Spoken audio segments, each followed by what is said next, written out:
श्रेष्ठ संस्थान का पिछला एपिसोड खास था। हमने रुख किया था उत्तर प्रदेश के झांसी का। वहां स्थित केंद्रीय कृषि वानिकी अनुसंधान संस्थान के सफर की शुरुआत की थी। तकनीकी जानकारियां हासिल की थी, कृषि वानिकी को समझा था, इस संस्थान में हो रहे अनुसंधानों को जाना था। लेकिन हमारा ये सफर अभी भी जारी है। कैफरी परिसर में अभी भी बहुत कुछ देखना बाकी है। अभी तक के सफर में हमने जाना यहाँ की लैब्स के बारे में, किस तरह से यहाँ अनुसंधान होते हैं। आधुनिक उपकरणों का इस्तेमाल कर यहाँ के वैज्ञानिक अलग ही काम करते हैं। आइए अब इस सफर को आगे बढ़ाते हैं। अब रुख करते हैं यहाँ के रिसर्च फील्ड्स का, जहाँ पर अलग अलग मॉडल्स बनाए गए हैं। बहुउद्देशीय पेड़ पौधे यहाँ पर लगाए गए हैं ताकि हर एक को बारीकी से समझा जा सके। हर पेड़ की खाद पानी की क्या जरूरत है, कौन से कीट पतंगे या बीमारी कर सकते हैं परेशान, किस मौसम में कैसे रखना है ख्याल, किस फसल के साथ कौन सा लगा सकते हैं पेड़ या पौधा। इन सब पर यहाँ गहन शोध किया जाता है। इस प्रोग्राम के मुख्य उद्देश्य जो हैं उसमें पहला ये है कि हम क्लाइमेट मॉडलिंग करते हैं, यानी कंट्री पूरे देश में किन किन साइट क्वालिटीज़ में एग्रो फॉरेस्ट्री को ले जाया जा सकता है उसके बारे में मॉडलिंग करते हैं। दूसरा उद्देश्य है इकोलॉजिकल फोरकास्टिंग एंड निच modelling of trees and crop. उसमें जो है कौन कौन से साइट क्वालिटी पे देश में पूरे भाग में कौन कौन से ट्रीज और क्रॉप्स के कम्बिनेशन को बढ़ाया जा सकता है। और तीसरा उद्देश्य है जो कार्बन और बायोमास का जो अध्ययन करना, जिससे हमें क्लाइमेट चेंज के हिसाब से जो कार्बन सिक्वेस्ट्रेशन में चेंज हो रहा है उसका अध्ययन करना। तो कृषि वानिकी किस तरीके से कार्बन सिक्वेस्ट्रेशन करके जलवायु परिवर्तन में अपना योगदान कर रही है उसका आकलन करना। तो आइए पहले आपको ले चलते हैं गम प्लांट के फार्म में। यहाँ पर बढ़वार उत्पादकता को बढ़ाने के लिए वैज्ञानिक जुटे हुए हैं। उन्हीं से इस मॉडल के बारे में विस्तार से जानते हैं। हमारा ही संस्था जो काफरी कहा जाता है, जो केंद्रीय कृषि वानिकी अनुसंधान संस्थान, इस देश में कितने एरिया कृषि वानिकी के अंदर है, कितने कृषि की जमीन पेड़ सम्मिलित हैं, इसको प्रयास करके 10 साल हमें लगा 2010 से लेके 2021 तक हम लोग पूरा कर पाए। आज के डेट में हमें ये अनाउंस करते हुए बड़ी खुशी हो रही है कि इस देश में 28.427 million hectare area agro forestry के अंदर है, जिसको हम लोग आप टोटल जियोग्राफिकल देश की आप देखेंगे 8.6% ये निकल के आता है। अब ले चलते हैं आपको नीम के फार्म में, जो एक जल्द बढ़ने वाला और सदाबहार पेड़ होता है, जिससे हम ईंधन और लकड़ी प्राप्त कर सकते हैं, जो पर्यावरण के लिहाज से काफी अच्छा माना जाता है। इसी तरह कई पेड़ों के फार्म मॉडल्स यहाँ पर बनाए गए हैं, जिनमें वैज्ञानिक नई जानकारियों के लिए निरंतर शोध करते रहते हैं। साथ ही कई अन्य कार्यक्रम और कैंपेन भी यहाँ पर चलाए जा रहे हैं। आइए अब उन्हीं के बारे में जान लेते हैं। केंद्रीय कृषि वानिकी अनुसंधान संस्थान के तहत इस प्रोग्राम में हम लोग वृक्ष और फसल संयोजन के साथ साथ पशुपालन को एकत्रित करके इंटीग्रेटिंग फार्मिंग सिस्टम के ऊपर काम करते हैं, ताकि कृषि वानिकी पद्धति में इसका लाभदायकता और उत्पादकता बढ़ा सके। इसके साथ साथ प्राकृतिक संसाधनों को कुशल उपयोग के लिए भी काम किया जाता है। एग्रो फॉरेस्ट्री सिस्टम में गुड्स एंड सर्विसेज के ऊपर वाटरशेड मैनेजमेंट, इकोसिस्टम सर्विस जैसे पारिस्थितिक तंत्र को मूल्यांकन, सेवा को मूल्यांकन के लिए, बैंकेबल एग्रो फॉरेस्ट्री के लिए, ethno agro forestry, aqua forestry के लिए भी काम किया जाता है। बैंकेबल एग्रो फॉरेस्ट्री के तहत ताकि किसान भाइयों को बैंक से मदद मिल के उनका आमदनी कैसे बढ़ाया जा सके, ऐसा किसी पद्धति के भी ऊपर अध्ययन किया जाता है। आजकल ये समस्या देखी गई है कि किसानों के पास अच्छे क्वालिटी के पौधे नहीं मिल पाते हैं, तो उसके बात को ध्यान में रखते हुए हमने यहाँ पर 11 प्रजाति के फल जो लगाए हैं, आम, अमरूद, नींबू के 5-6 प्रजाति, चीकू, बेर और अनार, इनके हमने पौधों के मात्र वृक्ष लगाए हैं, जिनसे हमको अच्छी क्वालिटी वाले पौधे हम तैयार किए करके बाद में हम किसानों को देते हैं।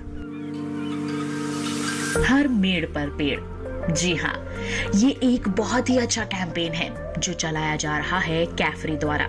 इसके तहत हर खेत में मेड़ों पर पेड़ उगाने के लिए किसानों को प्रोत्साहित किया जाता है, जिसके फायदे अनेक हैं। एक तो आय में वृद्धि होती है, फसलों को जंगली पशुओं से सुरक्षा मिलती है, आसानी से कीट उड़कर खेत में प्रवेश नहीं कर पाते। तो हुआ ना ये फायदे का सौदा।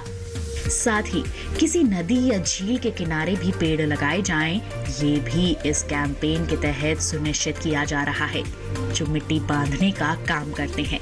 इस कैंपेन से काफी सफलता भी मिली है। प्रधानमंत्री जी ने खुद इसका जिक्र मन की बात में किया है, जिसके चलते 2021 में ICAR के स्थापना दिवस पर राष्ट्रीय स्तर पर पेड़ लगाने का कार्यक्रम चलाया गया, जिसमें लगभग 9.5 लाख से भी ज्यादा वृक्षारोपण किया गया, जो कि अपने आप में एक बड़ी उपलब्धि है। ट्री प्लांटेशन कैंपेन भी हम लोग चलाते हैं इस देश में, और जिसके तहत हर साल जो है लाखों करोड़ों में पेड़ पौधे इस देश में लगाया जाता है। और इसकी जो गाइडलाइंस है नर्सरी डेवलपमेंट की, पेड़ पौधे तैयार करने की, वो भी इसी संस्था ने हमारी जो कृषि मंत्रालय को 2014 में सबमिट किया था। उसी के तहत आज देश में 2.5 लाख से भी अधिक सर्टिफाइड नर्सरीज किसानों के लिए काम आते हैं। इस संस्थान द्वारा एक परियोजना संचालित की जा रही है, जिसे नाम दिया गया है किसान मित्र, जिसका मुख्य उद्देश्य यही है कि हमारे अन्नदाताओं की आय को दोगुना किया जाए। इसके तहत बुंदेलखंड में कृषि वानिकी क्षेत्र में नए नए मॉडल्स को प्रोत्साहित करने और इन मॉडल्स को किसानों तक पहुंचाने का कार्य किया जा रहा है, ताकि किसान इन्हें ज्यादा से ज्यादा अपनाएं, फसलों की गुणवत्ता को बढ़ाएं, पशुपालन को अपने लिए फायदेमंद बनाएं और अपनी आय को दोगुना कर दिखाएं। कृषि वानिकी आधारित समन्वित कृषि प्रणाली यानी कि इंटीग्रेटेड फार्मिंग सिस्टम मॉडल हमने डेवलप किया है। ये हमारा खेत जो है 1 हेक्टेयर से भी छोटा है, और इसमें हम हर सीजन में 3 से 4 फसलें लेते हैं। और चूँकि ये कृषि वानिकी आधारित है, तो इसमें हमने साथ साथ इसमें पेड़ भी लगाए हुए हैं। आप देख सकते हैं कि रोड के सारे हमने जो है सहजन के पेड़ लगाए हुए हैं, और खेत के दोनों तरफ मीलिया, डूबिया और सागौन के पेड़ लगाए हुए हैं, और खेत के पीछे की तरफ हमने बांस लगाया हुआ है। और ये सारे पेड़ जो है मेड़ों पर लगाए हुए हैं, और मेड़ों में पेड़ के साथ साथ में हमने नेपियर बाजरा हाइब्रिड घास भी लगाई हुई है, ताकि जो है पशुओं के लिए चारा उत्पादन हो सकें। और हम हर सीजन में चूँकि 3 से 4 फसलें लेते हैं, तो हमारा मुख्य उद्देश्य ये है कि जो किसान को मौसम की मार होती है या भाव की मार होती है, उसको हम कम कर सकें। अगर उसकी एक फसल खराब होती है, तो उसको बाकी 2 या 3 फसलों से उसको आमदनी मिल सके। यहाँ पर टॉफी यानी trees outside forest in India program भी चलाया जा रहा है, जिसका एकमात्र उद्देश्य यही है कि वृक्ष केवल जंगलों तक सीमित क्यों रहें, हर जगह पेड़ लगाए जाए, जिससे हरियाली हो, पर्यावरण सुरक्षित हो, जलवायु परिवर्तन से लड़ने में सहायक हो। हर खेत पर, हर मेड़ पर, शहरी या ग्रामीण क्षेत्र पर पेड़ों को लगाया जाए। इसी लक्ष्य के साथ कैफरी में जोर शोर से काम हो रहा है। इस प्रोग्राम को आगे बढ़ाया जा रहा है। 33% फॉरेस्ट कवर होना चाहिए बोल के हर देश प्रयास में जुटे हैं, हमारा देश भी उसमें शामिल है। और अब आज के डेट में जंगल की जो कवर है, फॉरेस्ट कवर जिसको हम लोग कहते हैं, वो 23.4% है, और उसमें ये 8.6% को जोड़िए, ऑलरेडी हम लोग 33% जो मैंडेटेड फॉरेस्ट कवर है उसके अनुकूल आसपास आ चुके हैं। तो इसीलिए कृषि वानिकी महत्व और भी बढ़ रहा है। ये कृषि क्षेत्र का ही महत्व नहीं है, ये पर्यावरण क्षेत्र का ही महत्वपूर्ण चीज़ है। इसी को मानते हुए आज पर हमारा जो गवर्नमेंट की पर्यावरण मंत्रालय भी इसमें जुटा हुआ है। ट्रीज आउटसाइड फॉरेस्ट कहते हैं, लेकिन हम उसी को कहते हैं ट्रीज ऑन फार्मलैंड्स, एक ही चीज़ है दोनों। और इस प्रयास में हर एक नागरिक को हम लोग जोड़ने की काम कर रहे हैं।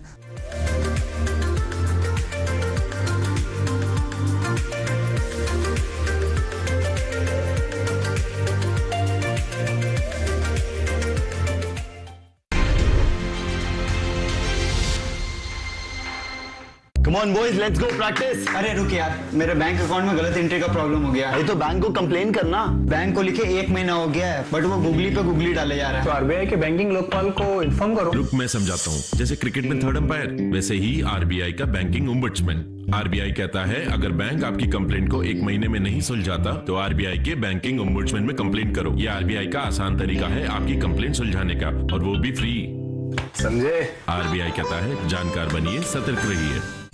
ये सफर है प्रकृति का, ये दास्तां है हमारी संस्कृति की। आओ देखें हमारे कृषि पर्यटन के इस अद्भुत नजारे को, जो लिख रहा है भविष्य सफल किसानों का। चलो गांव चले, बहुत जल्द दूरदर्शन किसान पर।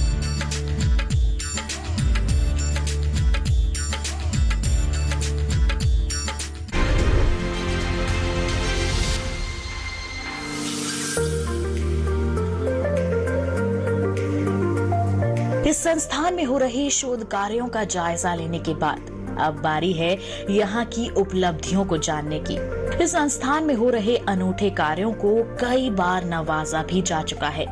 कैफरी ने कई अवार्ड्स अपने नाम किए हैं, और कहना गलत नहीं होगा कि ये सभी मुमकिन हुआ है संस्थान के निदेशक महोदय के नेतृत्व से, निरंतर शोध कर रहे वैज्ञानिकों से। हमें जानकर बहुत खुशी हुई कि राज्य स्तर पर ही नहीं बल्कि राष्ट्रीय स्तर पर भी ये संस्थान कई बार सम्मानित किया जा चुका है। आईसीएआर के 94वें स्थापना दिवस पर भी कैफरी को बेस्ट एनुअल रिपोर्ट अवार्ड 2021 से पुरस्कृत किया जा चुका है। कैफरी की शोभा में 4 चांद तब लगे जब देश भर में मन की बात के जरिए यहाँ के अनुसंधान का बखान किया गया। इस कर्म क्षेत्र में स्ट्रॉबेरी का उत्पादन जो संभव हुआ, मुश्किलें तो कई आई, पर किसानों और वैज्ञानिकों ने मिलकर इस प्रयास को सफल बनाया। अब तो बुंदेलखंडी स्ट्रॉबेरी बहुत ही फेमस हो गई है। इस क्षेत्र में आयोजित किया गया स्ट्रॉबेरी फेस्टिवल सभी को मनमोहक लगा था। अब ऐसे प्रयास देश के अन्य क्षेत्रों में भी किए जा रहे हैं ताकि किसानों को इससे फायदा मिले और युवाओं को नए रोजगार का अवसर मिले। आप लोग सब सुने होंगे बुंदेलखंड में स्ट्रॉबेरी की प्रयास, जो प्रधानमंत्री की मन की बात में भी एक बार झलक रही थी। तो उस प्रयास पे भी जो काम है वो काफरी का ही काम था, जो हमने प्रयास करके पैकेज ऑफ प्रैक्टिस बुंदेलखंड के लिए डेवलप किया, और कैसे पेड़ों के बीच में और पेड़ नहीं होने से भी अलग से भी स्ट्रॉबेरी कल्टीवेट कैसे किया जा सकता है, इसकी पैकेज ऑफ प्रैक्टिस भी हम लोग तैयार करके झांसी की जो 2 ब्लॉक्स हैं, बबीना ब्लॉक और मोत ब्लॉक, यहाँ पे किसानों की ज़मीन पे हम लोग स्ट्रॉबेरी को साकार करके दिखाए। आधुनिक तकनीकें अब खेती में आ गई हैं।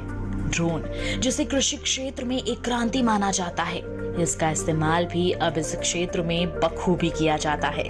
तो ऐसे में भारतीय कृषि अनुसंधान परिषद का केंद्रीय कृषि वानिकी अनुसंधान संस्थान भला पीछे क्यों रहे, यहाँ पर भी ड्रोन का अच्छे से उपयोग होता है।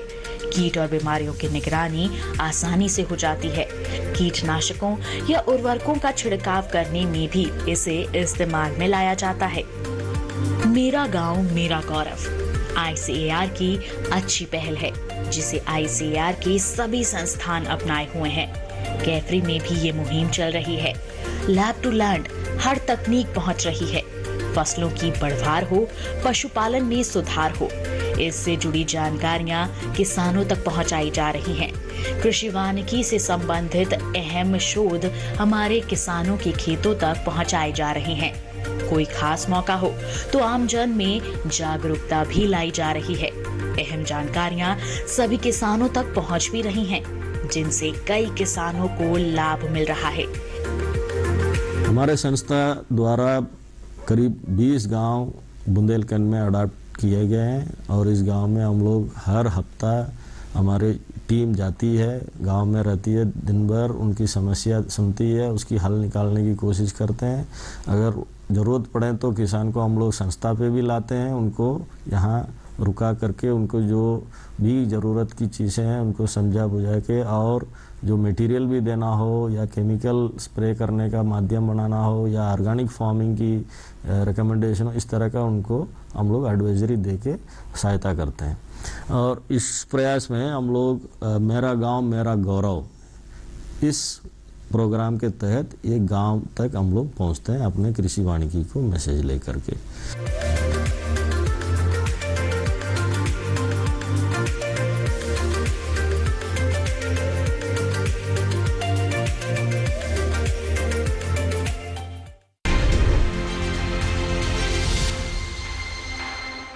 राजस्थान की धरती से आप सबका स्वागत करती हूँ।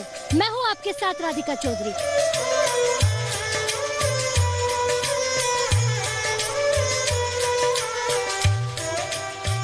आरी योजना एक ऐसी योजना है कि किसान को गांव छोड़कर नहीं जाना पड़ेगा, शहर छोड़कर आना पड़ेगा गांव में। और खेती के साथ साथ मुर्गी पालन भी कर रहा हूँ, जिसमें मुझे एक्स्ट्रा इनकम हो रही है। प्राकृतिक खेती से फायदा होता है? फायदा है। पहले हमें केमिकल खेती किया करते थे, वो इसको छोड़ करके प्राकृतिक खेती की ओर बढ़ गए। अच्छा दादाजी, आमदनी दोगुनी हुई कि नहीं हुई? आमदनी तो दुगनी क्या हो गई, 3, 4, 5 गुनी हो गई। राजस्थान से देखिए चौपाल चर्चा, सोमवार से शुक्रवार सुबह 9 बजे।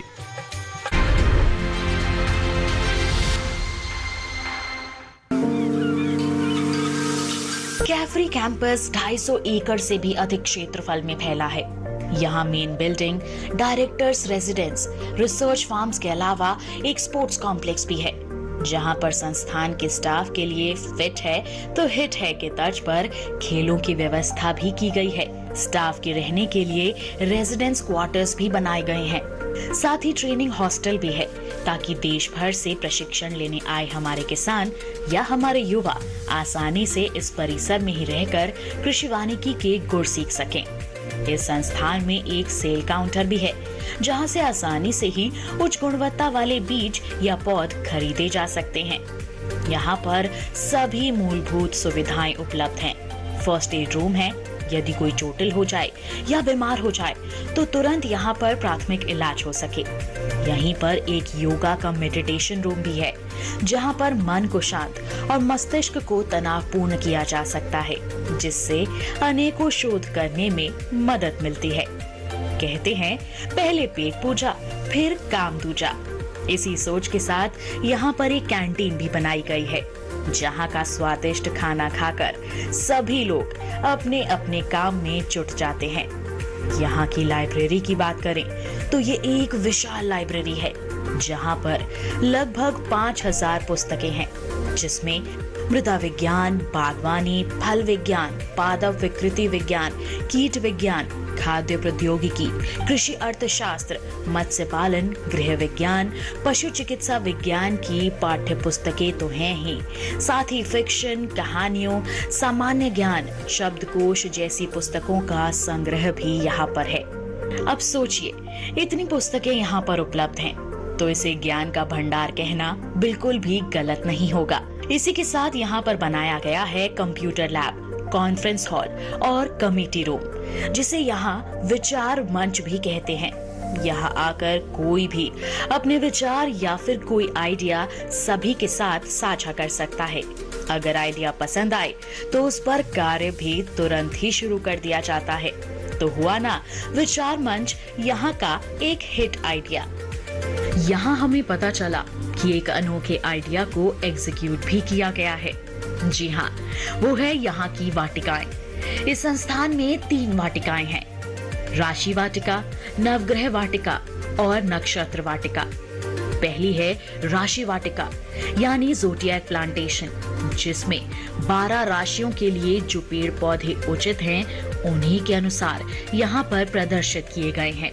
यानी जिस राशि के लिए जो पौधा लाभदायक है, ये भी आप यहाँ आकर जान सकते हैं। दूसरी वाटिका है नवग्रह वाटिका, जिसे सोलर प्लांटेशन भी कहते हैं। कुल 9 ग्रह होते हैं और किस ग्रह के लिए कौन सा पौधा उचित है, इसे भी बेहद ही खूबसूरती से यहाँ पर दर्शाया गया है। तीसरी वाटिका है नक्षत्र वाटिका यानी स्टार ट्री प्लांटेशन। इस वाटिका की खास बात यह है कि यहाँ पर कुल 27 नक्षत्रों में से हर एक नक्षत्र के लिए उपयुक्त पौधे के बारे में जानकारी प्रदर्शित की गई है। ये अपने आप में एक अनूठी पहल है। कैफरी की इस पहल से सीखकर अन्य संस्थान कार्यालयों में भी यदि इसे अपना लिया जाए तो सकारात्मक माहौल के साथ हरियाली का साथ मिलेगा और देश में वृक्षों का अधिक से अधिक रोपण हो सकेगा। जहाँ भी किसान की समस्या हो, जहाँ हम स्थापित हैं बुंदेलखंड में, यहाँ हो या विभिन्न प्रांत में, स्टेट में हो, हमारे साइंटिस्ट हर जगह मौजूद हैं और जैसे प्रॉब्लम की आवाज़ लगता है तो हम इमीडिएटली जगह पर पहुँचते हैं और उचित सोल्यूशन देते हैं।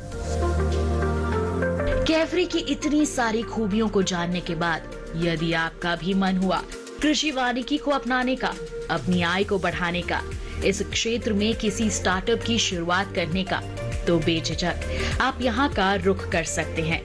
और अगर घर बैठे बैठे ही इस संस्थान के बारे में, कृषि वानिकी के बारे में, पेड़ पौधों के बारे में कुछ जानना चाहते हैं या बीज खरीदारी के लिए भुगतान करना चाहते हैं तो करना होगा आपको एक आसान काम। टीवी स्क्रीन पर दिखाए जा रहे इन QR कोड्स को स्कैन करना होगा। पहला QR कोड ले जाएगा आपको सीधा संस्थान की वेबसाइट पर।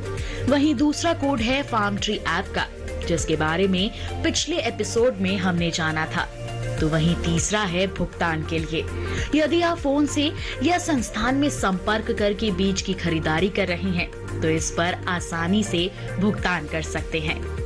हम लोग कृषि वानिकी की एक मोबाइल ऐप भी बनाया है और ये बहुत छोटे ऐप है, गूगल स्टोर, प्ले स्टोर में अवेलेबल है। ये काफ़ी पॉपुलर हो रहा है। इसको हम लोग मार्केट के साथ भी लिंक किया करके रखे हैं ताकि किसान को कौन से पेड़ कौन से ज़मीन पे लगाना चाहिए इसकी भी जानकारी उसमें उपलब्ध है। और अगर किसी भी किसान के खेत में कोई पेड़ ऑलरेडी है हार्वेस्ट के लिए तैयार, उसको कहाँ वो मार्केट कर सकता है, वो बायर कहाँ पर है, उसको लोकेट करने के लिए भी उस ऐप में हम लोग मॉड्यूल बना रखे हैं। तो कृषि वानिकी आपके लिए है कमाल, जाना आपने। कैफरी भी अपने आप में है बेमिसाल, ये भी आपने जान लिया। हमारा देश कृषि वानिकी के क्षेत्र में आगे बढ़े, इच्छुक व्यक्तियों को कैफरी का पूरा सहयोग मिले, इसी उम्मीद के साथ आज के सफर में बस इतना ही। अगले अंक में करेंगे एक नए संस्थान का रुख, करेंगे एक नए सफर की शुरुआत। लेकिन अंत में एक बार आपके लिए कैफरी की अनमोल कविता, कृषि वानिकी एक जीवनदायिनी। कृषि और वन का मिलन है कृषि वानिकी, कृषि और वन का मिलन है कृषि वानिकी। इसी ने बढ़ाई है शान हम सबकी, इसी ने बढ़ाई है शान हम सबकी। पेड़ पौधे कट रहे, जंगलात घट रहे, चरागाह घट रहे, इनसे बचाने को है आई कृषि वानिकी। वृक्षों की कतार कर, वातावरण हरा कर, जलावे वो धरती।